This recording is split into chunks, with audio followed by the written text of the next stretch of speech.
Good morning, good evening, good afternoon, everyone, depending on your time zone. And thank you for joining us today for this webinar on interview preparation for residency.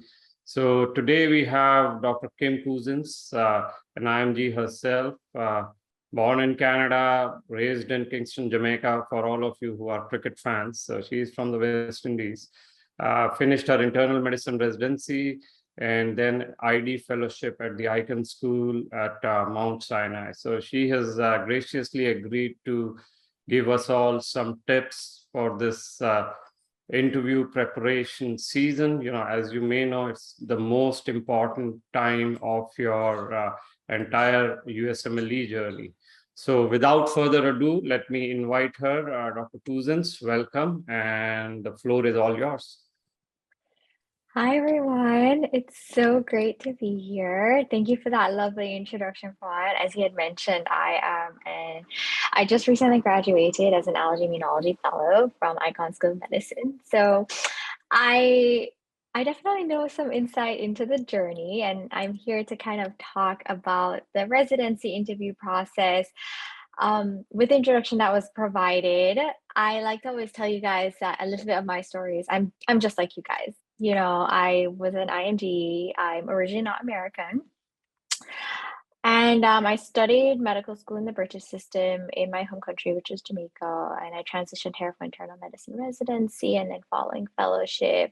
And I almost did more fellowship. So I started the interview process in that regard and quickly changed my mind and decided I just love where I am. And so I know what it feels like to do interviews in person and in Zoom. So I'm going to talk to you guys a little bit today. And I brought a lovely deck to kind of go through with you, and hopefully with a few small pointers that you can take along the line with you as we kind of navigate this season. So today we're going to talk about residency interviews, and this is just a quick survival guide. So our objectives today, we are going to discuss the purpose of the residency interview. We're going to discuss strategies to brainstorm. We're going to discuss strategies to be ready for any question. We're going to highlight resources to improve skills in the interview process. Now, it seems I doubled that up, which is hilarious. So what is the purpose of the interview? It's to showcase accomplishments, provide insight into who you are as a person. So they want to know, like, what is your personality like? Display social skills. Are you collaborative? Are you easy to work with? Can you show empathy, not only just for your patients, but for the people that you're working with? I always like to tell you guys, medicine is such a hard path. It's a hard journey. Everything is kind of laid out in front of you, and every step of the way is a hurdle that you just have to keep jumping over and over. And, life can come at you. And can you show empathy towards the people you work with, towards the team that you work with? And of course, without empathy towards your patients, we really have nothing in healthcare. I also like to remind you guys that mentors want to mentor. They want to bring you out into the world. They want you to succeed. But in order to do that, they need to connect with you, right? So you need to showcase to them that, listen, I'm here to be your apprentice. I want to learn from you. Can we get along? So in terms of talking about brainstorming about who you are and who do you want to be, this is going to be at the integral point of kind of deciding like what your narrative is. And I like to describe this down into two parts: your professional and your personal. And in this case, when you're doing the residency interview, I made the personal bigger because all of your achievements, they're on paper. You cannot hide these things, right? You've written a personal statement, and be very careful, because these attendings, they read these personal statements. I have been asked stories about how to connect with them from my personal statement. And of course, you have your CV. So everything is there for showcase. So the whole purpose is to kind of create the story as how you are as a person, and to then showcase all of your professional accolades. So in terms of professional goals, you want to divide it down into short-term goals and long-term goals. And in terms of personal, you want to definitely be able to tell them and connect on your hobbies and interests and make it seem like you're an interesting person, because we all are, right? And of course, give them a small insight into your life and who you are as a person. So, the number one advice I always like to tell you guys is you need to create your narrative. And how do you create that? You're going to take elements of your upbringing, you're going to bring in your educational background, make sure you have a memorable statement, and highlight your personal interests. And so, when I say your narrative, I'm usually referring to the first question that comes about, which you need to be prepared for. It's tell me about yourself. And I just love this because it's like when I was first going through the process, I didn't have anybody telling me that this is, I need to tell them about myself. I was never taught to say that. I was taught to diagnose and to treat and to speak to a patient and how to take a history and how to examine and what tests to order. But oh my gosh, tell me about myself. And so that's why I think it's always important to take the time to really reflect on who you are as a person and how you want to deliver this message. And so when I say elements of your upbringing, like what do I mean? It's like, I like to always say, and I like to always reflect on like some of the things that I used to do and so forth. And it's like, well, I was born in Toronto, Canada. I grew up in Jamaica. My accent is inherently Jamaican, and I love being Jamaican. And it's just cool to be Jamaican, and I know that. And I always like to tell you guys, use the tools in your toolbox, right? Know your strengths and showcase them. I'm proud to be Jamaican, and I let them know that, hey, I'm here to shine. And it's always a conversation starter because it's, there's so many things to talk about Jamaica. And for such a tiny island, we really reach just on every corner of the earth. People know who we are, whether it's our music or, our, the coffee or our the fastest runners in the world. There's always something to talk about. And then I like give a small insight into my educational background. Where I went to medical school, I usually say I studied at the University of West Indies in the British system. And I transitioned into internal medicine residency at Howard University, which was just such a wonderful experience. And following that, I followed my footsteps in my career, which is ultimately ended up being an allergy immunology fellow at Icahn School of Medicine. And then something memorable, in the past, I used to think of like what is something that I could say that's fun and very charismatic. And back before I feel like sometimes you need to know when it's appropriate to tell a story, and we'll circle back on this point. But I used to say something fun like, I like to think of my family as being very diverse, and I tend to be very racially ambiguous. And so simply put, I'm white, black, and Asian, like a panda. And ultimately, it's a laugh. I would always pause, and it's a conversation starter.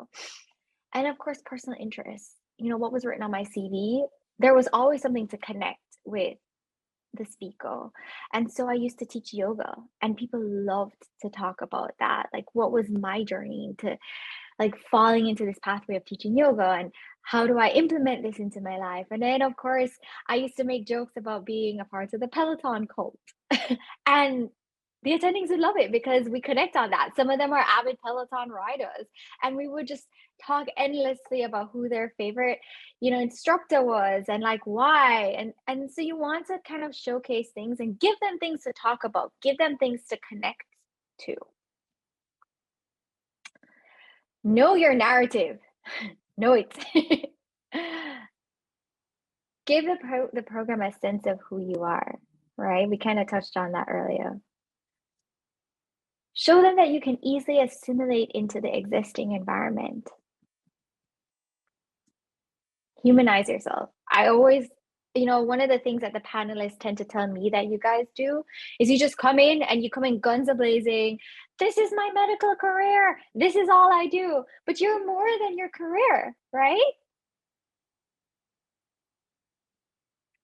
Empathy. I cannot highlight this word. I have to just tell you guys, you are not using this word enough. And this is based on what the panelists have said to me. When you're telling every story, make sure that you have the insight, that you have knowledge into the other person's feelings.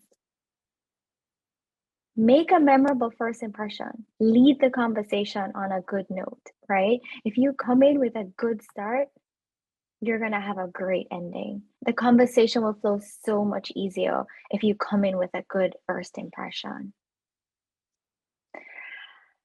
People always ask me, like, how are you making your narrative so memorable? And I say, you know what?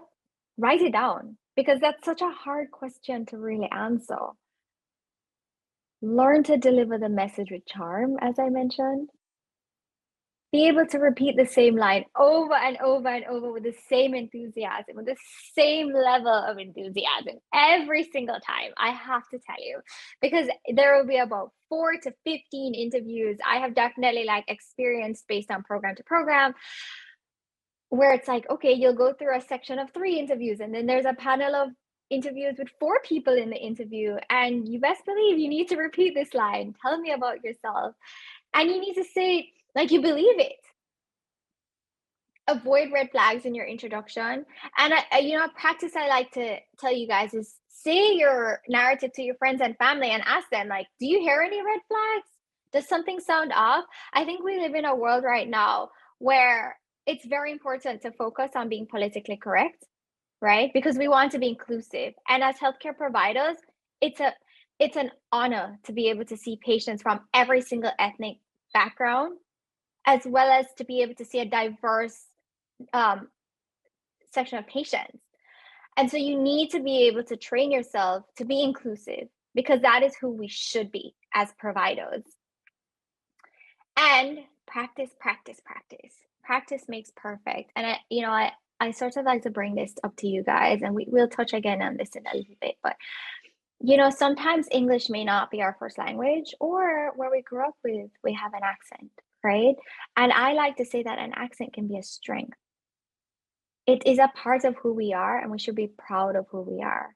But it's how you deliver the message. And also, when you're going into your step exams, you don't go into your step exams without doing UWorld 2 times. You practice, right? So it's the same thing. You have to practice the interview process. So I like this slide here because I've spoken to a couple of the panelists, and these are some examples of some of the things that candidates have said. And it's like, you want to sort of be able to integrate the keywords into your conversation. And so there's ways to say things and ways not to. And so I think this is such a good example that was given to me. Dr. Cousins, my family is important to me. I love my grandma, my parents, my sister, my nieces. I speak to them often. And so this is a response to the tell me about yourself. Now, this highlights 2 issues. Number 1, you're rambling. And number 2, you're not using the jargon in a natural conversation, in a professional setting. And so I like to think of what would have been a lovely alternative to this. And it's, Dr. Cousins, outside of medicine, I am what I like to describe as a true family man. I love my family, and I make it a point of importance to always prioritize even a small amount of time to talk to them regularly. I don't. I'm Chinese, so I work very hard. Okay. Yes, this is a very typical stereotype. My mom is Chinese, so I laugh at this because there are cultural stereotypes, but you want to stay away from these kind of statements. So are you saying that other races don't work as hard? It's not within their culture to work as hard? And I even like to bring it back, because when I used to make that, racial ambiguous joke about being a panda, I have to be careful now, because we live in a world where you have to make sure that you're saying the right thing to the right audience. And you don't want to slip up anymore. You want to make sure that you're delivering your message without creating any bias in the other person's mind. Okay? So how do I survive the interview season? I put together this quick survival summary that I felt was really necessary to just kind of come across to you guys, and we'll kind of go through each one line by line. Use the keywords the interviewer is looking for. I cannot stress this enough to you guys, that you're not using the correct jargon that that these candidates are used to hearing. And so one thing I like to say is, people might have this interpretation that step one being pass fail is great. You no longer have to study as hard. But to me, there's quite a possibility that the match is going to become much harder. And they're now going to be focusing more on the work that you're doing, the research that you're doing. How are you contributing to the medical community? And so there's going to be a change in shift in focus. And if you look at some of the candidates who are actually AMGs, these individuals from their first degree are having a background in computational data analysis. They're working in genetic labs. They're doing all of these endless things. And so over time, they're learning the jargon of how to create a career. What is the terminology that we use in this profession? And a lot of you you're not bringing this into the conversation. And so I think it's really important to highlight this. So what do I mean by keywords? When you ask about a career choice in medicine, there's different ways to phrase things. Like I like to always think of myself as being a clinician educator. I think medicine has been an apprenticeship for 2,000 years.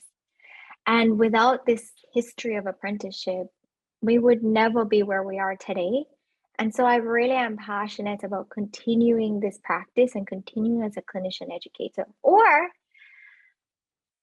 I want to continue growing the field of medicine. I see myself as a physician scientist. I think there's an opportunity for me in the biomedical space, in industry, right? There are so many opportunities to highlight different career paths. And yet a lot of people, based on what I've been hearing, is that you're coming in and be like, I want to be a community doctor. First of all, yes, I commend community physicians. We need them. They're an integral part of our society. So instead of just flat out using, I want to be a community doctor, highlight what the strength is. Use the tools in your toolpan. Correct? I definitely think so. So what are some of the other words that they want to hear? I mentioned one earlier, empathy, collaborative, right? These are words that you want to start, teamwork, that you want to start practicing over and over and over. And sometimes, like, I think the funny thing is when I was a resident, I'm human. I bombed my first two interviews. I had no idea that this was something I was supposed to be doing. Nobody told me. And I used to go into the shower and just say these words aloud over and over and over until eventually they were a natural part of my conversation. I think it's so important. We're moving into this space of ensuring health equity, ensuring that we are caring appropriately for our diverse patient population. How are we improving the quality of care? And how are we effectively delivering care to people with optimizing the health utilization? So these are words that you guys need to learn, and without practicing them on a daily basis, they're not going to come out into your conversation. Use strategies to fill the gaps. You're never going to be prepared for every question. And I used to sit there thinking, should I sit there and memorize every single one of these? How can I prepare? And then when I realized that I can never be prepared for every single question after going through the residency interview, season, I just thought to myself, wow, okay, I need strategies here. And so some of the two main strategies I always like to tell you guys, it's, repeat back the question. Say, hey, that's a really good question. You definitely provide insights into that. And I understand what you're asking is XYZ, right? So you want to make sure if you don't have the answer, have a strategy to buy yourself some time, right? And the answer will come to you. And if it doesn't, you want to make sure you've given an example of how you may have perceived that answer. Know your CV. I cannot express this enough to you guys. I definitely think this one is common sense, but you would be surprised. Make sure you know your CV and your personal statement from back to front.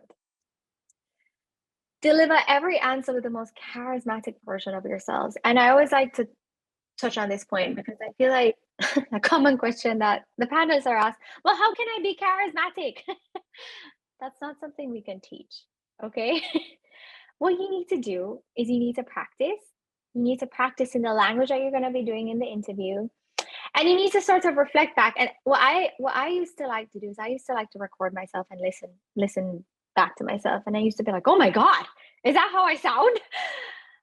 And I realized that my accent I could turn into a strength if I just learned to control the way that I speak. And what do I mean by that? Well, when I want to deliver a message and sound super enthusiastic, I speed it up. And then when I want to highlight something or think about the words I'm going to use, I take a pause and I process what I'm going to say. And the way that you intonate, the way that you deliver a message, it makes a huge difference because you can find yourself rambling and being very circumferential if you just don't take a second to pause and listen to what you're saying.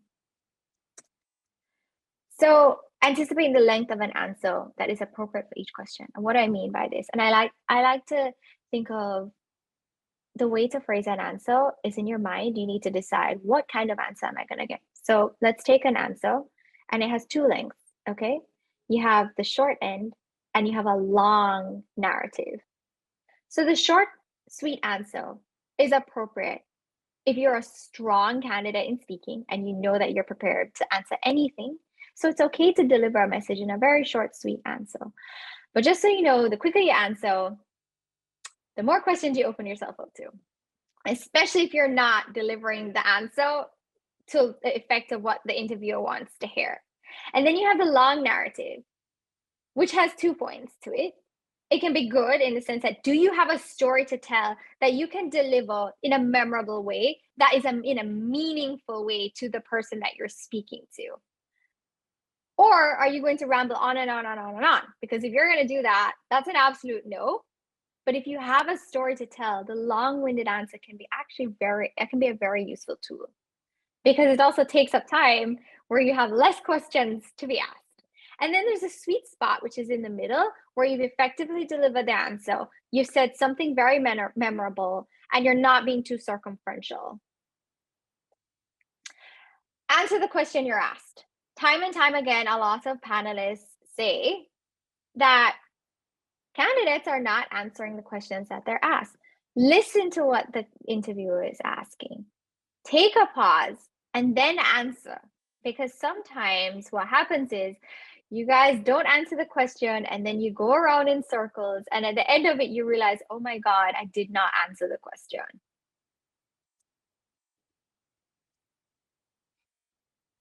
Understand the medical jargon of a career in the US. And we went over this point. Avoid controversial topics. I think this one is a little bit self-explanatory.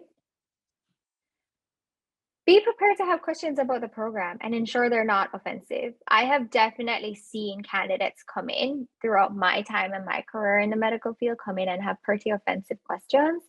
And you would be surprised how the things that trickle down.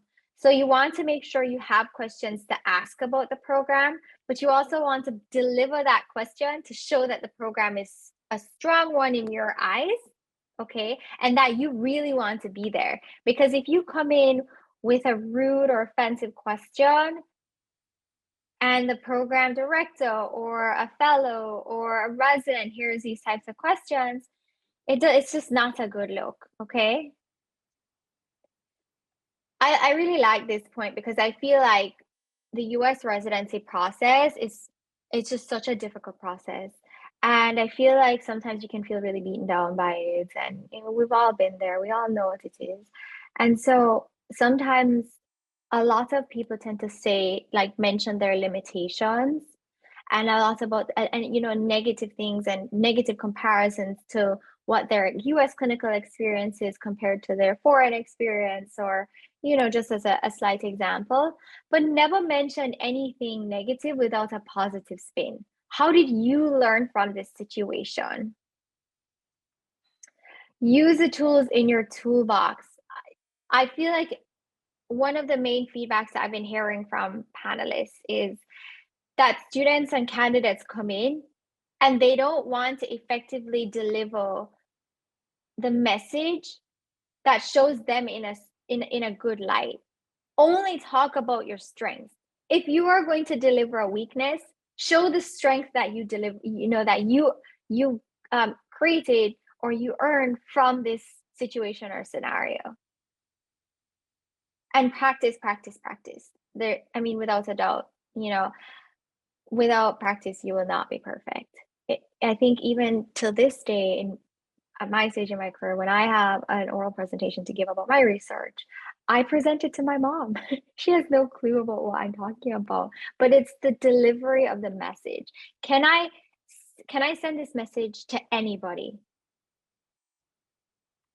And so some of the resources that people always ask me, like, or other panelists or so forth, and when I come across people in day-to-day conversations, they ask me like, how can I, be more charismatic? How can I develop these skills? And so I definitely think there's so many tools available as to the most common questions. There are just some questions that you're going to be asked, and you need to know the answer for those.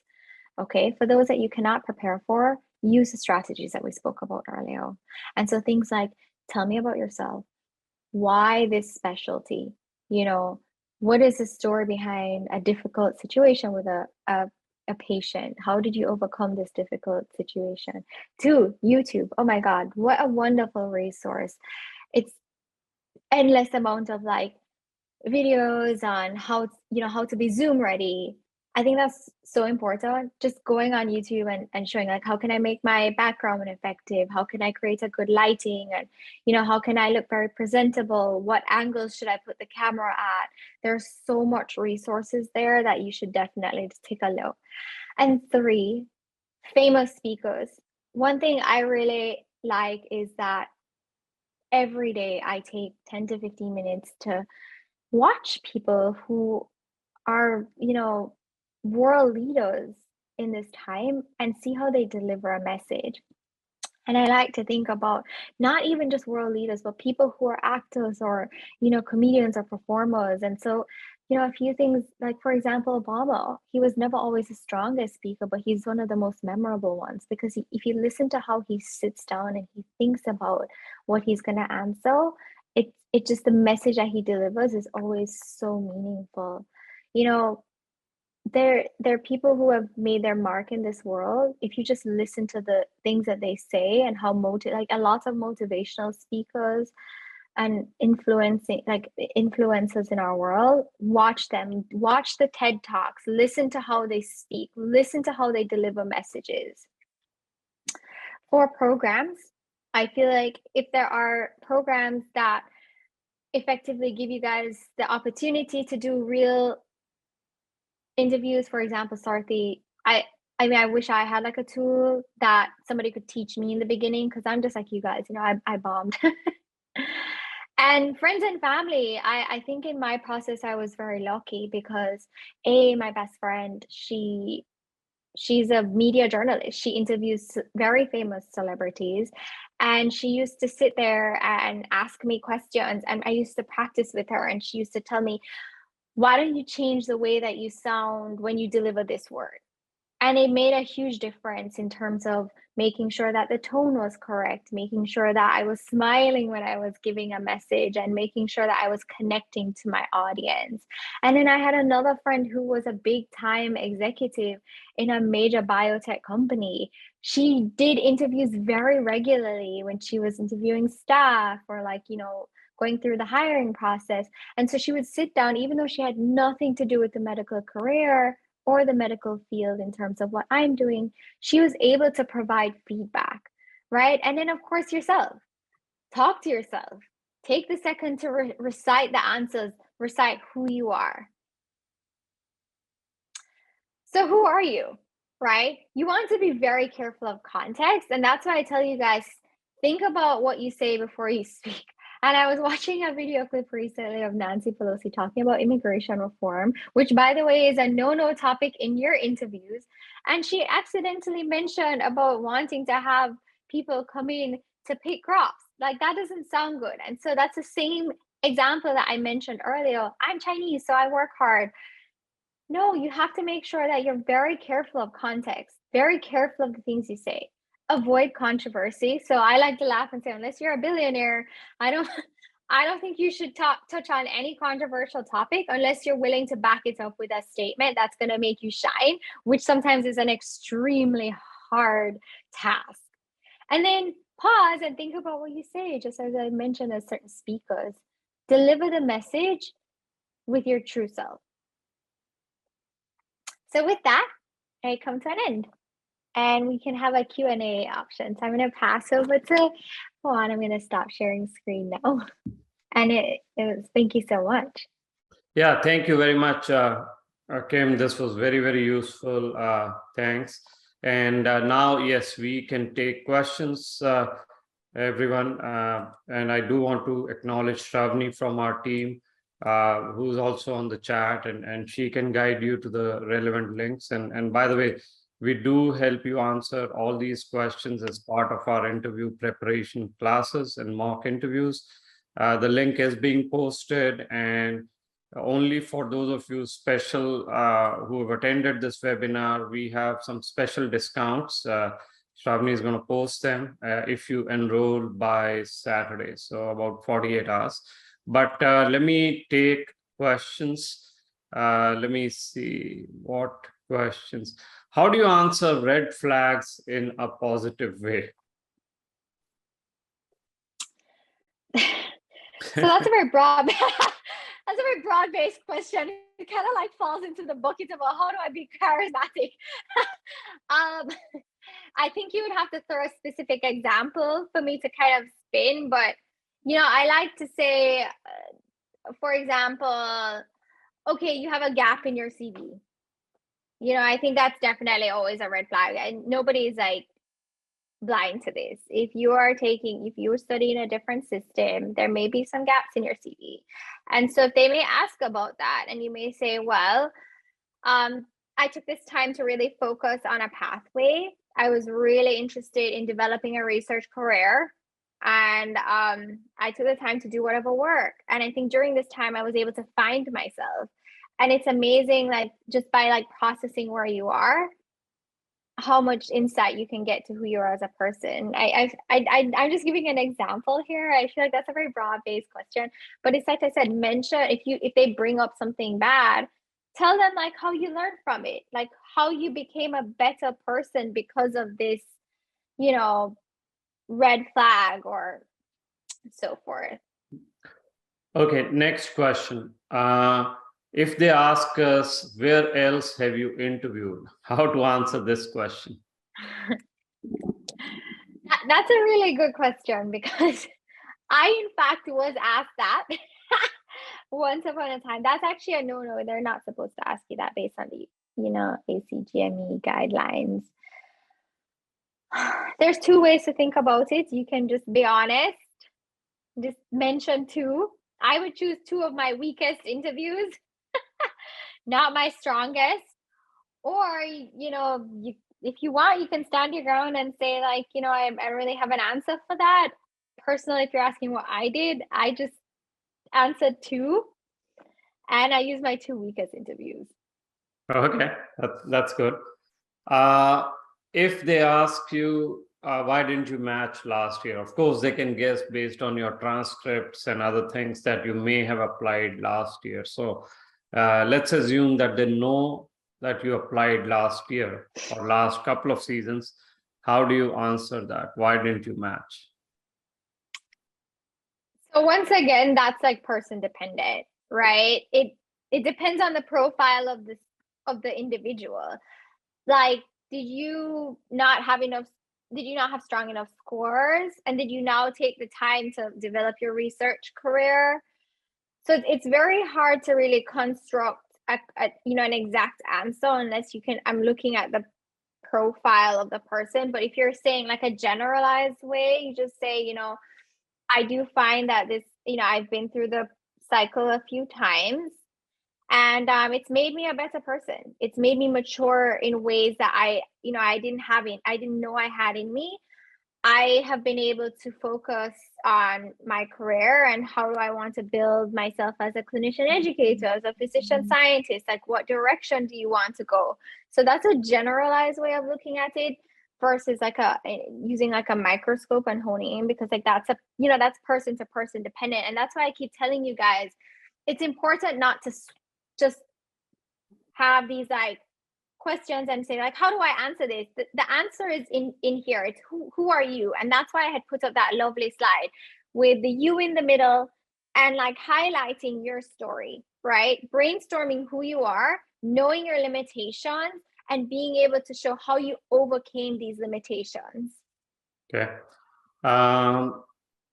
Then let's, okay, people who have done another specialty or residency in their home countries, so let's say OBGYN, and now going to internal medicine in the US, how can they convince the interviewer? Yeah, so that's a really good question. I feel like that's a tricky one to navigate.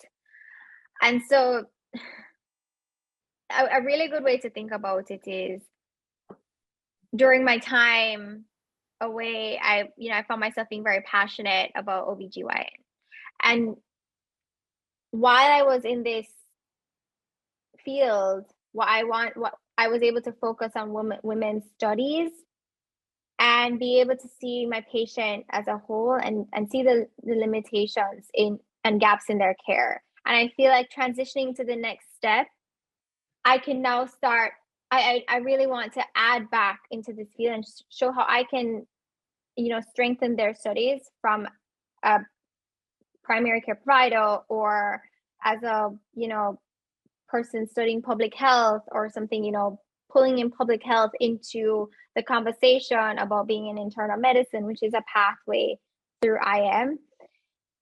Once again, you want to really process your story and say, well, I did OBGYN. I really loved it. I saw the gaps and limitations in here. And I really think as I transition to the next stage of my career, I love the idea of being able to connect to more women, as well as just to connect to people and also being able to develop these long-term relationships with patients.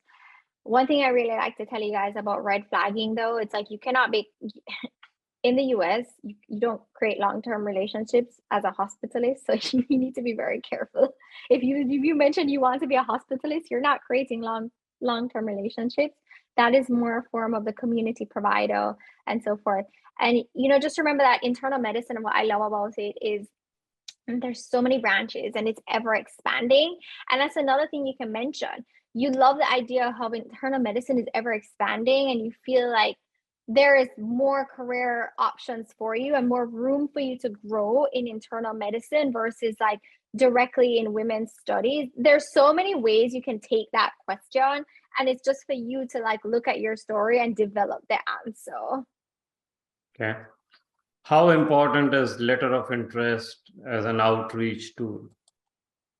Should they be sending letter of interest now? Yes. Okay. Yep. I thought that was obvious, but okay. You may know because it started last year. They can now signal up to say 7 programs in internal medicine and others in the specialty. So if the interviewer asks you a question, you did not signal our program. How can you handle that situation? Once again, like they should not be asking these types of questions.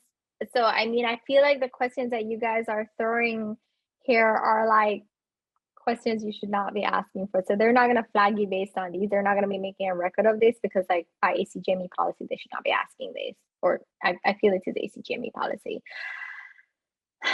If you are asked why you did not signal this program, just say that initially when you were, looking, there were other programs that had reached out to you first, and you felt that that was a priority to reach out to these programs that you were, you felt that they had the strongest connection to you, that you had spent some time in.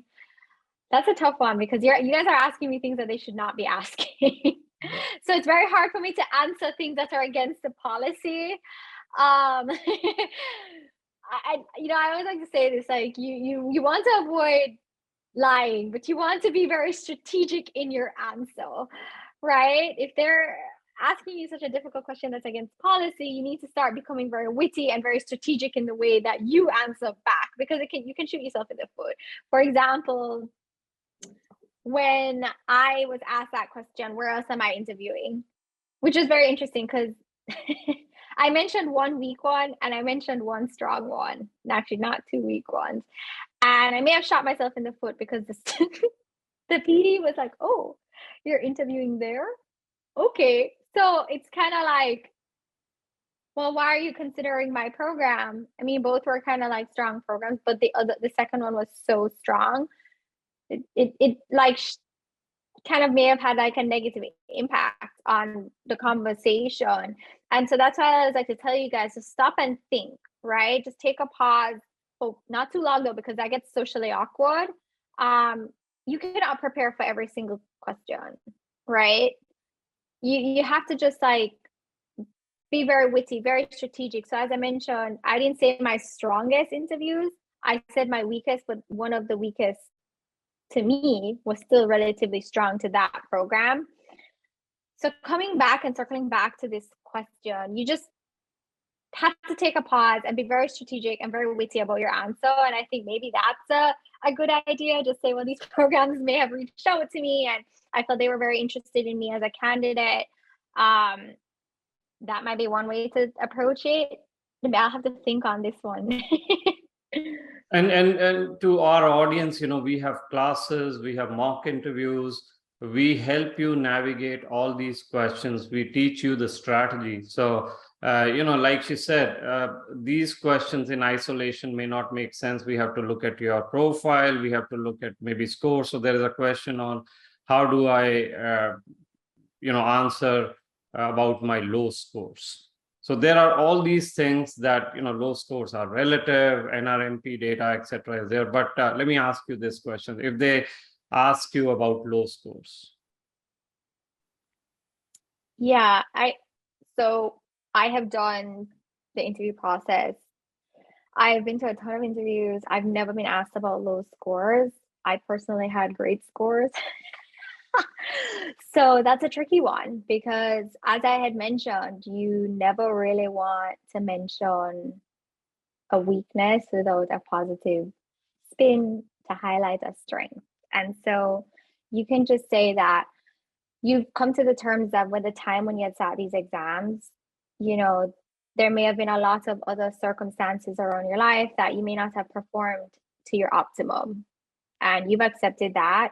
And so the way I see it, though, is because of this defining moment to me, I was able to really map out a career where I can still achieve despite these limitations. And the path I took is to develop more of a research career. And so ultimately, I want to take part in the medical field as a physician scientist. And this strength came from this one setback. And I don't regret that. But what I will say is that I have learned to create pathways around certain circumstances. And I've learned to sort of strategize and know where I am and how to figure out the next steps so that I can be the most successful version of myself. I don't know if that's like, that's one way to approach it. I just, that came off the top of my head because I had great scores. Okay. Next question. Is it okay to tell them that we are not certain about our long-term goals if that question comes up? Yeah, but there's a way to deliver that message. It's not like I'm not certain about my long-term goals. No, that is what I mean. Mentors want to mentor. They want to know that you have a path. So you need to deliver that message to people so that you know that you're not a chicken running without a head. And I don't blame them. I don't want to mentor somebody who doesn't have a clear goal or, at least a direction. And so I think a good way to deliver this message is to say, for example, Dr. Cousins, you ask a really good question. Sometimes I sit down and I often think about where I am going to be in 5 years, where am I going to be in 10 years? And I think it's okay to know that I'm not 100% certain where I'm going to be in 10 years, but the general idea is I know what I love. I'm very passionate about what I do. I think it's, a badge of honor to be able to see patients and to be able to talk to people and see people in their most vulnerable moments and be able to provide, meaningful care and meaningful changes in their life. So I'm not 100% sure of the specialty I want to be in. I am open to learning more about myself. And I think it's sometimes it's okay to know where you are, but have a direction. And I feel like the direction is within this, within internal medicine or family medicine. And then as time goes by, I know that I'm very passionate about teaching, or I'm very passionate about industry. I'm very passionate about, being a physician scientist. And I feel like that's a general direction that I want to go. As to what specialty, the answer will come to me. But long term, I see myself being where in this field of internal medicine or family medicine and so forth. So as I mentioned, it's the way you're delivering the message to show, and I'm using the words, right?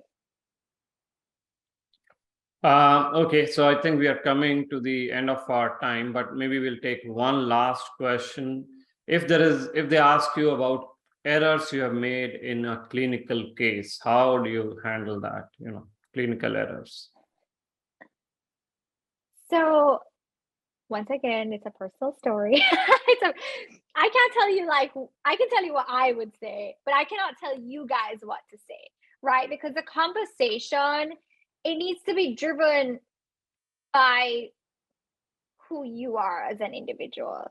So, this question it comes up very regularly. And if you're asking me like what I would say, it's like I think in medicine, it's extremely stressful because you're being pulled in so many different directions, making sure you're providing the best care that you can for your patients, being able to utilize healthcare sector as appropriately as you can, providing the patients with all the outlets and all the things that they need to ensure that they are at the epitome of their health. I think when it comes to medical errors, one thing is that we have to realize is that we all are human. And in terms of a mistake that I have made, one of the tools that I realize is that making sure that I report it, because in turn that's especially if it's a near miss, in turn that can be used as an example for a quality improvement project or a quality improvement initiative.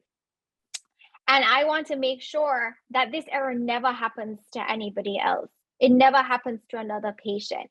And so I think it's okay to say that we are human, but it's what we learn from this mistake is how we define ourselves as being great providers.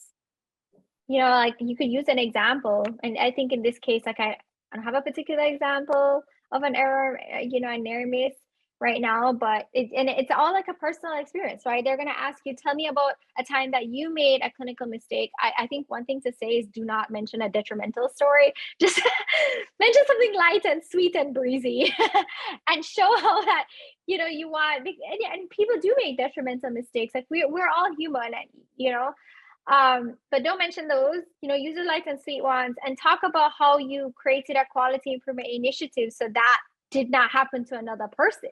And that's really important. Okay. Well, thank you very much for a very exciting, informative, guided session.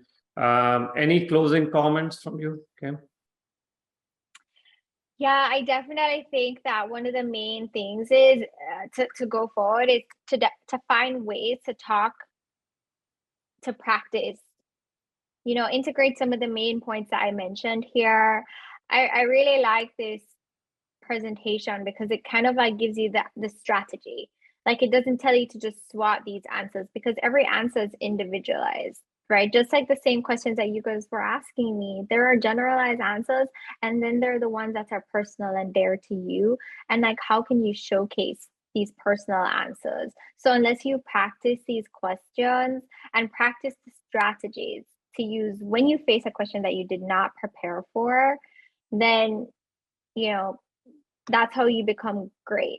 And lastly, I always like to say, make sure that you're keeping up with relevant and current events because the conversation can stretch from, anything that's happening in the world, right? Because perhaps maybe the interviewer may bring up like a controversial topic. Are you well informed? And if you are not well informed about what's happening in the world, you do not know about what's happening in the economy. And the economy affects our patients, right? Medicine in America is capitalistic.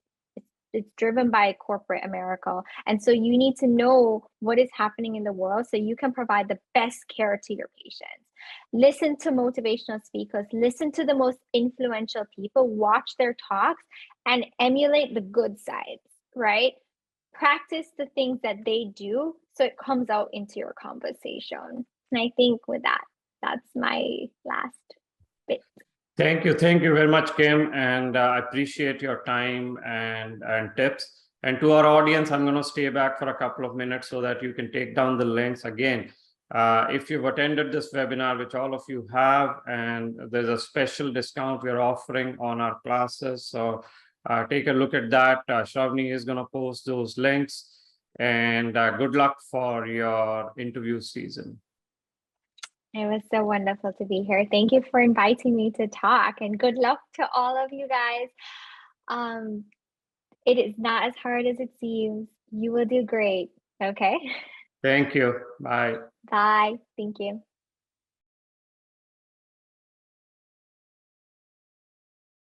So I'm going to stay here for a couple of minutes. If you guys want to grab the links again, we have classes, we have mock interviews to take a look.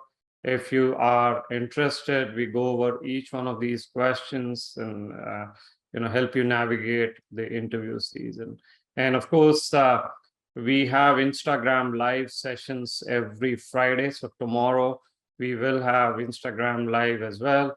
USMLE Sarthi on Instagram, and you can ask questions there as well. So minutes to match, this will be at 11 a.m. Eastern tomorrow. Of course, we also have our Telegram group, open Telegram group. If you're not a member, join that. Very fruitful conversations in that Telegram group, on the Facebook group that we run. So a lot of resources we can point you to if it comes to interview preparation. So again, good luck everyone, and we'll see you next time.